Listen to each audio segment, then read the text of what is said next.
विधायक सरयू राय ने स्वास्थ्य विभाग में दवा घोटाले होने की बात कही है। विधायक ने आरोप लगाया है कि निविदा में किसी भी दवा की खरीद के लिए जो न्यूनतम दर आई थी, उस दवा को केंद्र सरकार की 5 कंपनियों से काफी अधिक दर पर खरीदा गया। इससे राज्य सरकार के खजाने में 150 करोड़ से अधिक की चोट पहुंची है। दवा की खरीद अब तक जारी है। 22 अप्रैल 2020 को विभिन्न प्रकार की दवाओं की खरीद के लिए निविदा निकाली गई।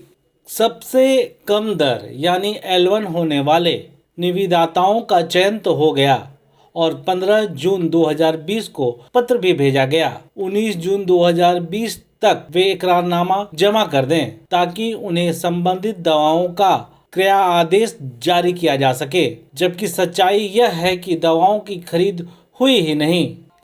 बिष्टुपुर के अपने आवास पर सरयू राय ने दवा घोटाले का सनसनीखेज आरोप लगाया है।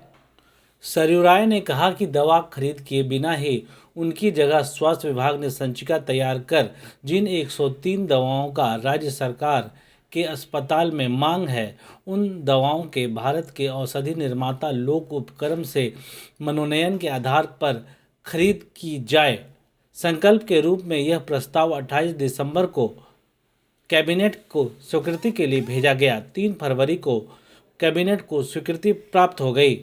विभागीय संकल्प में उल्लेख किया गया कि वित्तीय नियमावली 235 को शिथिल कर नियम 245 के तहत मनोनयन के आधार पर क्रय कर राज्य के विभिन्न अस्पतालों को आपूर्ति की जाए। विधायक सरयू राय ने आश्चर्य जताया कि इस संकल्प में कहीं भी अंकित नहीं किया गया कि इससे पूर्व दवाओं की खरीद के लिए कोई टेंडर किया गया था और L1 निविदा प्राप्त थी।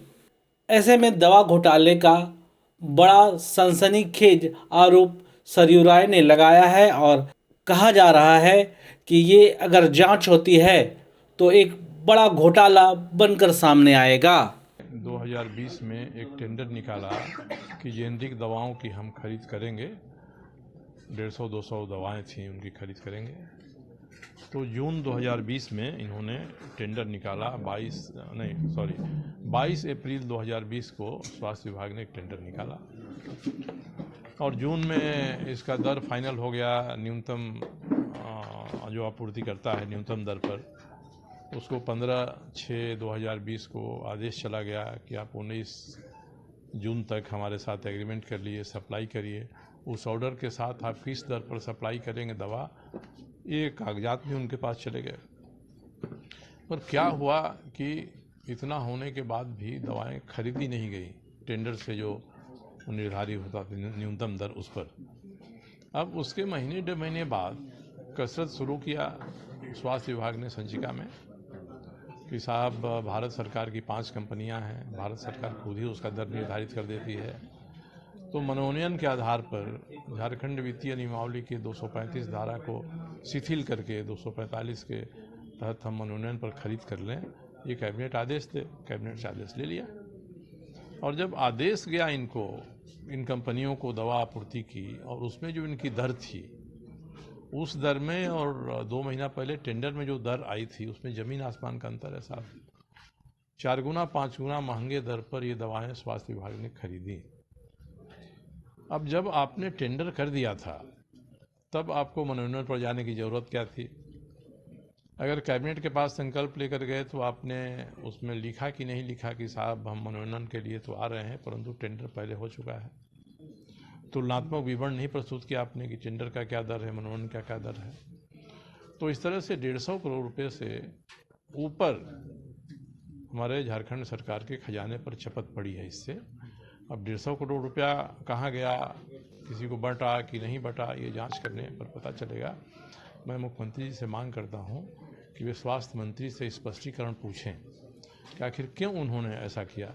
जब कम दर पर दवा के लिए टेंडर हो गया था तो अधिक दर पर मनोनयन के लिए से खरीद का अपने प्रस्ताव क्यों भेजा। सरकार के खजाने पर जो शपथ लगी उसके लिए कौन दोषी है, कैसे आपके ध्यान में आया, पूछना चाहिए स्पष्टीकरण। और मुझे लगता है कि मुख्यमंत्री जी स्पष्टीकरण पूछेंगे, स्वास्थ्य विभाग के पास कोई इसका जवाब नहीं है। और सीधा इसका निष्कर्ष यही निकलेगा कि स्वास्थ्य मंत्री को बर्खास्त कर देना चाहिए, मुख्यमंत्री को, अगर हमारे आरोप सही पाए जाते हैं तब। इसके लिए विधानसभा आहूत हो रही है 27 फरवरी से। तो 27 फरवरी से मैं सवाल उठाऊंगा, हो सकता है और वो भी सवाल को उठाएं। और मैं भारत सरकार से भी मांग करूंगा कि आपकी जो दवाएं, आपकी कंपनियों की दवाएं हैं, क्यों ये महंगा मिल रही हैं? ये महंगा मैन्युफैक्चरिंग हो रही है या महंगे दर पर ये आपूर्ति कर रही है? और केवल एलोपैथिक दवा नहीं, कर्नाटका एंटीबायोटिक्स ने आयुर्वेदिक दवा की भी सप्लाई की है, जबकि वो आयुर्वेदिक दवा बनाती नहीं है। मध्य प्रदेश से किसी प्राइवेट कंपनी से दवा खरीद के इन्होंने झारखंड की सरकार को आपूर्ति कर दिया है। सर रूल क्या है? टेंडर जिससे हुआ है उन्हीं से खरीदना है? देखिए, हमारे वित्त विभाग के वित्तीय नियमावली में रूल यह है कि कोई भी आप खरीद करेंगे, सरकार कोई खरीद करेगी तो टेंडर के आधार पर खरीदेगी, और जो सबसे कम दाम में आपको आपूर्ति करेगा उससे आप आपूर्ति लेंगे। मगर कभी अर्जेंसी हो जाती, इमरजेंसी आ जाती है, जैसे कोविड आ गया, तो ऐसे हालत में वित्तीय नियमावली में एक प्रावधान है कि जिस धारा 225-35 में कहा गया है कि आप टेंडर करेंगे, उसको शिथिल किया जा सकता है। और एक और धारा आगे जोड़ी गई है 245, जिसमें मनोनयन का प्रावधान है। तो 245 के आधार पर आप खरीद कर सकते हैं। अब सामान्य जो खरीद है, नॉर्मल खरीद है, उसके लिए नियम नहीं है।